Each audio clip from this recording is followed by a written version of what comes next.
Did I just end the last video from the same spot in the same outfit on the same day? Yes. Am I continuing in this video in the same outfit on the same spot from the same day? Yes, but that's what we're doing. We're grinding. So the flooring's done. That's its own separate video now. And now what we need to do is keep putting trim pieces back so we can see the floor.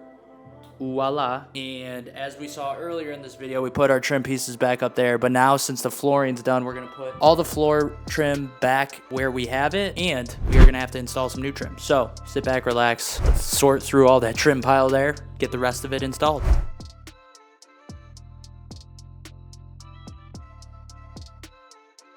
All right, so the reason why you saw me cutting over here is because we had some overhang from the old flooring underneath. So by cutting that all off, it left me a nice snug straight line to reference when I put in new trim pieces over here to really cap off the railing. And then that's the same thing I did over here. So we had overhang from the original trim piece that was on there. So I cut that out, ripped it out, because now when I put in a new trim piece, it'll be nice and flush with the new floor, super squared up, looks super clean and professional. But we're gonna call it here because it is very hot. I won't be able to finish everything I wanna finish anyways. So gonna quit while we're ahead, feeling good, but I'm very happy the floor's done. It's looking great. These detail pieces, and then we'll be done. Crazy, I love it. Here we go. See you in the next clip in 3, 2, 1.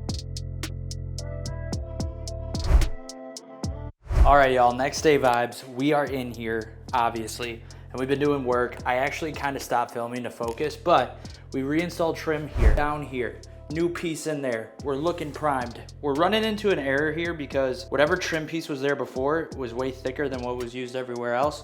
So thankfully there's some leftover material in the garage. I'm gonna rip that to the width of this gap here. So this trim piece on this wall for both sides will be a little thicker than the rest, but you know, thick with 2 C's ain't bad sometimes. Also, I got hella creative. There was leftover cabinets in the garage, so I literally just took them apart and used that to get a nice white finish over here. You can see some slight gaps on the edges of that header piece there, but we're gonna fill that in with trim and it's gonna be okay. It's gonna look great, it's gonna tie in. I'm super stoked, but yes. The creativity had to get to an all-time high in order to get this area to look right, which is why I kind of pulled back on recording. So my bad. Anyways, let's rip some trim pieces, huh?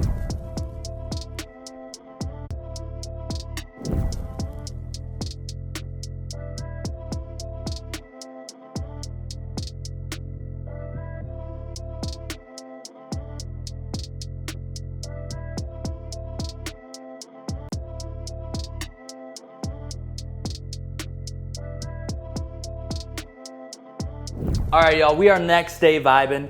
This video kind of got away from me. I was just trying to get all of these fine details done and finished and perfect, so I kind of lost track of recording, but we're gonna review everything that we did. As we did a little bit earlier in the highlights of the video, we finished installing the trim all along the floor, even with the base cabinets here, and it just really makes the floor and the space look finished and complete. You'd be very surprised how effective trim can be. And also it shows you why it's important to have that 1/4 inch gap, because obviously you want the floor to be able to breathe, and then also the trim is gonna cover that gap anyways.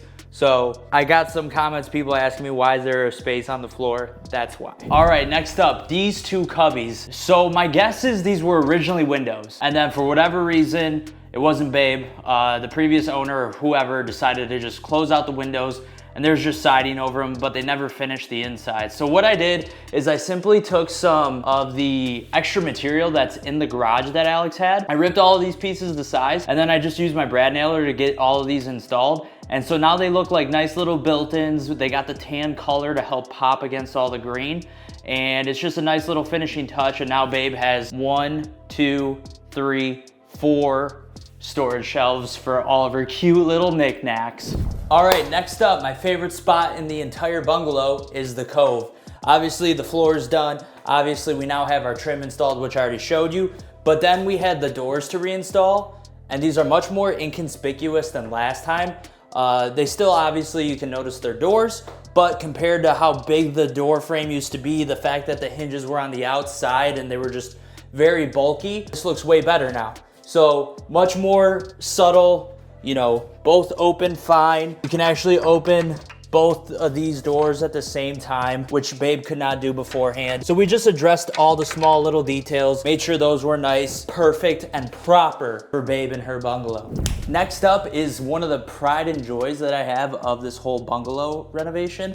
I made the banister, which you guys saw in a video already, and once we got it installed, I did a lot of actual intricate trim work. I'm not a big trim work guy, like I'm not really good at it, but I'm very proud of what I was able to do with this trim work, because not only did I 45 all the way at the edge here, we wrapped around the trim all the way, and we had to double it up over here on this side of the railing, and it just turned out really nice, really clean, a lot of good detail, which then leads us to right here. So right here, it's a small detail. Not a lot of people are probably gonna ever notice it or pay attention, but obviously, you know, I had the flooring end here, so we just had this leftover space, and it was just looking really bad. So my plan was to refinish it. I just didn't know what I was gonna do, but I was able to use more leftover material that I found in the garage, and I just, you know, cut my pieces to size. I had to make a special trim piece for right here, so sizing that up so that it was more in line with the piece on the other side of the railing. Super intricate and detailed. Getting the nice box-in look with this trim on the bottom half so that everything was just really clean and tied together. And I'm very proud of it. It's very detailed work, and I'm just very proud of myself, I'm not gonna lie. Put a lot of time and dedication into this space, and it just feels good to know that all the extra little steps that I took, all the extra work that I put in really shows and reflects. And now the next part to do is gonna be the stairs, but that won't be in this video, that'll be in a different video. I'm nervous about it, but I'm excited at the same time. So make sure you like the video, subscribe to the channel if you haven't already, turn on the post notifications so you don't miss any videos, any shorts, all of it. The shorts come out faster than the videos because these videos are more detailed. But I appreciate you guys so much. Thank you so much for watching yet again. I hope you have a great day or night. Don't forget to keep God number one. God bless. Also, before I forget, we will do a whole unveiling video. I'll take some nice B-roll shots and whatnot. Maybe we'll combine some videos so that way you kind of see one giant video of all the projects. I don't know yet. I'll have to talk to Cheyenne because, you know, he's gonna be the one editing it, and that's my guy. I gotta take care of him. Don't want to give him too much to do and overwhelm him. But yeah, look forward to that unveiling coming soon.